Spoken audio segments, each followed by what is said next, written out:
జిమ్లో కసరత్తులు చేస్తుండగా ఎన్టీఆర్కు గాయం. మొదట ఇదేదో చిన్న గాయం అనుకున్నారంతా. ఎందుకంటే యంగ్ టైగర్ కోలుకునేందుకు 7-8 వారాలు విశ్రాంతి తీసుకుంటే సరిపోతుంది అనుకున్నారు. కానీ ఇప్పుడు గాయం శస్త్రచికిత్స వరకు వెళ్ళింది.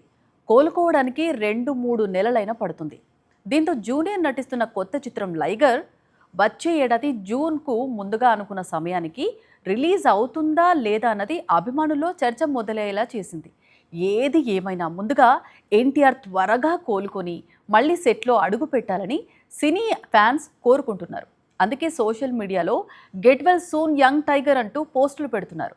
మరోవైపు ఎన్టీఆర్ భుజానికి శస్త్రచికిత్స విజయవంతంగా పూర్తయినట్లు హైదరాబాద్ కిమ్స్ ఆసుపత్రి వర్గాలు హెల్త్ బులెటిన్ విడుదల చేసిన సంగతి తెలిసిందే. ప్రత్యేక వైద్య నిపుణుల బృందం ఎన్టీఆర్కు ఆర్థోస్కోపిక్ సర్జరీని నిర్వహించాయి.